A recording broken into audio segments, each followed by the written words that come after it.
그러면 이제 5장 종목 레이더로 바로 이어가겠습니다. 오늘은 타키오뉴스의 조우진 대표와 함께 이야기 나눠보도록 하겠습니다. 대표님 안녕하세요. 예, 안녕하세요. 네, 반갑습니다. 자, 조우진 대표님과는 저희가 매주 저희가 끌고 오는 종목들이 있죠. 5가지 현황을 좀 체크를 하면서 이야기를 해볼게요. 자, 대표님 오늘 수익률을 보시면 아시겠지만 전반적인 시장이 좋진 않은 상황이고 한번 중간 점검 좀 해주실까요? 예.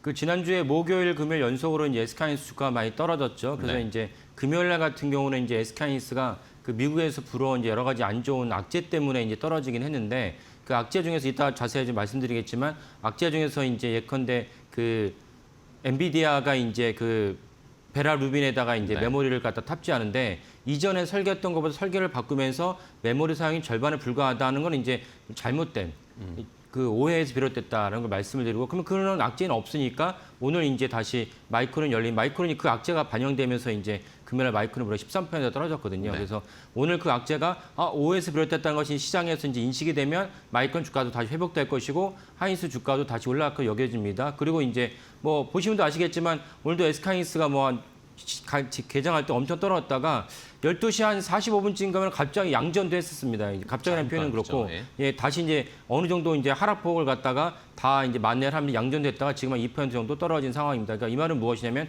실제 우리가 생각했던 그런 악재들이 메모리의 본질, HBM, 엔비디아의 본질이라는 것은 좀 무관하다라는 인식이 퍼지면서 SK하이닉스가 200만 원대를 회복하고 심지어 이제 아까 말씀드린 대로 양전을 했었다라는 것도 좀 인식하시면 좋을 것 같습니다. 네, 알겠습니다.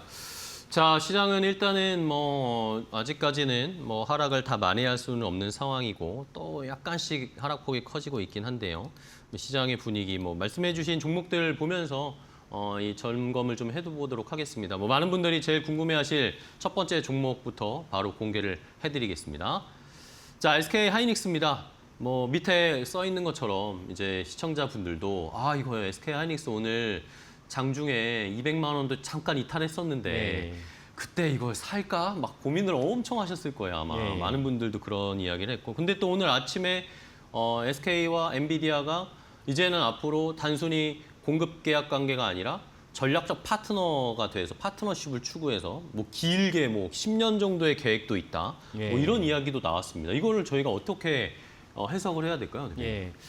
일단은 기본적으로 오늘 그 SK와 이제 엔비디아의 그 파트너의 핵심은 무엇이냐? 네네. 앞으로 SK가 제공하는 반도체는 맞춤형, 엔비디아가 요구하는 맞춤형 반도체를 제공한다는 것입니다. 그러니까 기존에도 반도체를 제공했죠. 반도체 제공했는데 기존의 반도체는 무엇이냐면은 일종의 이제 표준화가 된 JDA로 말하는 반도체 규격에 맞춰서 하이닉스든 마이크론, 삼성전자든 중국의 기업이든지 간에 그 반도체 표준에 맞춰서 생산만 하면 돼요. 생산을 해서 엔비디아가 자기네 퀄 테스트에 통과만 하면은 이 기업이 좋든 싫든 그런 그 기업의 제품을 갖다가 가져가게 됩니다. 네네. 이게 기성 제품이죠. 근데 오늘의 발표한 그 맞춤 반도체는 무엇이냐? 표준이 따로 있잖아요. 표준은 누가 만드느냐? 하이닉스와 엔비디아만 만들어요. 그 바꿔 얘기하면 무엇이냐? 마케팅 관점에서 하이닉스가 지금도 엔비디아 HBM 시장의 90%를 장악하고 있는데 네. 앞으로 새로운 시대가 열리면 새로운 시대는 이제 좀 더 다시 말씀드리겠지만 새로운 시대 열리는 그 사업 분야에 있어서는 SK하이닉스가 엔비디아의 독점 기업이 됐다는 뜻입니다. 엄청난 뉴스인 거고 우리 지금 엄청난 지금 시점을 지나고 있습니다. 저는 어느 시점으로 이제 오늘의 발표를 갖다가 이제 비유를 하냐면 2022년 11월 30일 네. 어떤 날짜인지 아시겠습니까? 챗GPT가 처음 서비스를 시작한 날입니다.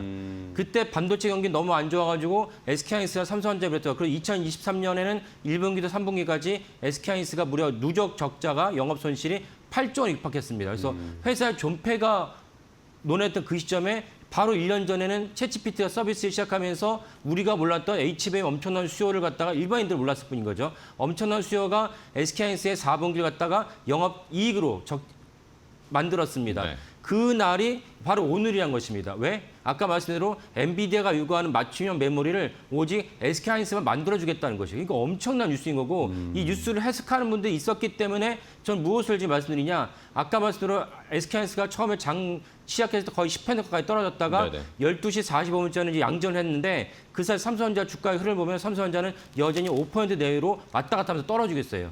이 무슨 말이냐? 그러면 삼성전자는 지금도 엔비디아의 생태계에서 일단 2등 기업으로 이제 취급을 받았는데 오늘 발표를 말미암아 삼성전자는 2등 기업이 확실하게 됐다. 라는 맥락이 되게 중요한 사안입니다. 그래서 오늘 발표를 갖고 제 얘기도 들으시고 그다음에 오늘 수시로 그 기자들도 이걸 한 번에 다 파악할 수 없거든요. 그래서 네. 오늘이 지나고 내일 아침에 실리는 주요 경제들이 오늘 발표를 갖고 분석한 기사들이 내놓을 것이고 그다음에 뭐 메리츠증권이나 뭐 대신증권이나 이런 증권사 리포트가 계속 낼 텐데 리포트가 요즘은 다 MTS에 있으면 다 내가 이용한 MTS가 아니어도 다 볼 수 있지 않습니까? 그런 MTS에 나온 증권사 리포트를 두세 개 보시면은 오늘의 사안이 왜 중요한지 인식을 하시면 그러면 이 출렁거림 있을 때 흔들리지 않고 내가 더 수익률 갖다가 올릴 수 있는 그런 기회가 된다라고 말씀드리고 오늘 되게 중요한 날이고 오늘을 기점으로 SK하이닉스는 또 한 번 엄청난 기업으로 탈바꿈하게 되는 그런 모멘텀을 받았다 이렇게 이해하시면 되겠습니다. 네, 알겠습니다. 말씀을 해주시는 순간에 또 하이닉스가 200만 원 아래로 살짝 내려왔어요.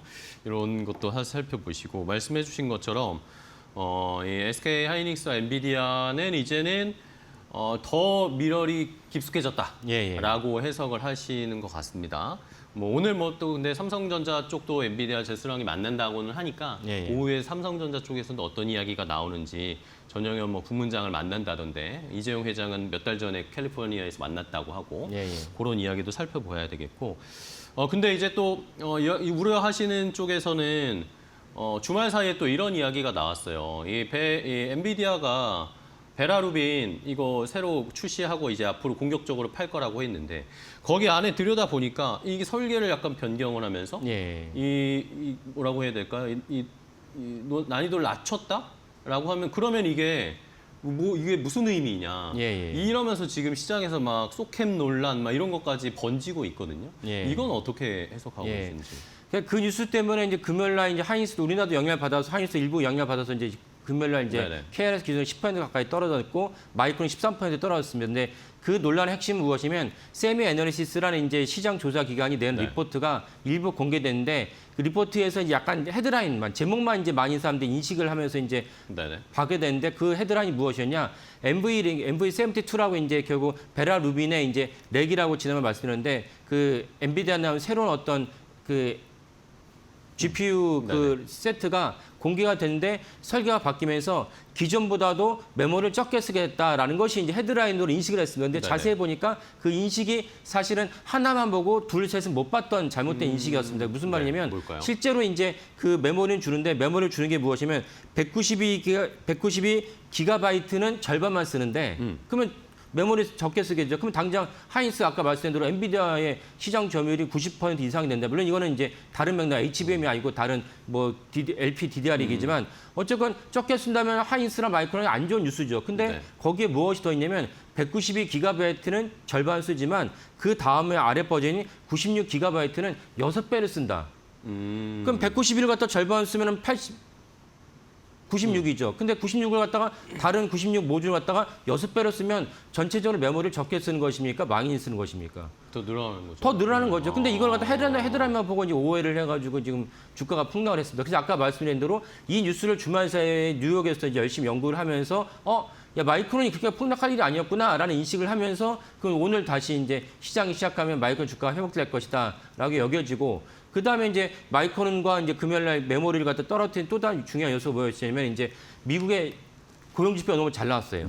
아니 고용지표가 잘 나왔으면 좋은 거 아니냐라고 인식을 할 수 있는데 고용지표가 잘 나오니까 월가에서 어떻게 해석을 했냐면 고용지표가 잘 나왔는데 지금 유가 때문에 인플레이션이 높지 않습니까? 그러면 이제 금리를 올릴 수 있는 근간이 마련됐다. 고용지표가 안 좋았으면 경제가 침체로 빠지니까 그럼 금리를 못 올리지만 아니 고용지표가 잘 나왔으니까 인플레이션 높고 그러면 이제 금리를 갖다 올릴 수 있는 기반이 마련됐으니까 금리를 올릴 것이다. 금리를 올리면 이 모든 기술주들은 큰 타격을 받게 될 수밖에 없죠. 그래서 마이크론이 13% 떨어진 이유도 있었습니다. 근데 생각해 보시면 일단은 이제 트럼프 대통령이 수요일까지 현재 시간이겠죠. 수요일까지는 이란과의 종전을 마무리하겠다라고 본인이 있죠 얘기했죠. 그러면 이제 수요일까지는 아니면 화요일까지도 마무리될 수 있어요. 그렇다면 이제 유가에 대한 부담이 없어지니까 그 인플레이션도 뭐 시간이 문제겠지만 결국 점진적 인플레이션도 제자리에 돌아올 것이고 그러면 이제 지금 페드의 의장이 바뀌었죠. 아주 친 트럼프 인사를 앉혀놨기 때문에 친 트럼프의 신임 의장이 레토릭이라도 입이라도 나는 조만간 여건만 마련되면 우리 금리 인하해야 될 채비가 마련됐다. 이렇게 레토릭을 하는 순간 채권이나 이런 것이 다 영향을 받게 됩니다. 그런 것들을 갖다 정확히 봤을 때 사실 금요일 날 마이크론 13m 하락은 과했고 우리의 메모리의 금요일날 종가도 과했다라는 것을 알 수가 있습니다.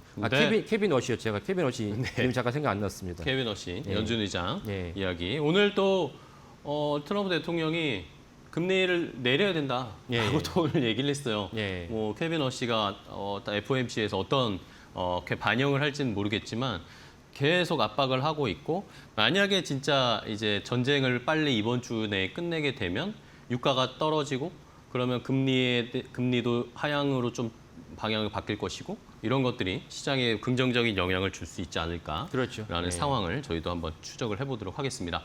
자, 오늘 타케온 뉴스의 조우진 대표와 함께했습니다. 대표님 오늘 또 좋은 인사이트 SK 하이닉스에 대해서 해주셔서 감사하고요. 다음 시간에 또 뵙겠습니다, 대표님. 고맙습니다. 예, 감사합니다.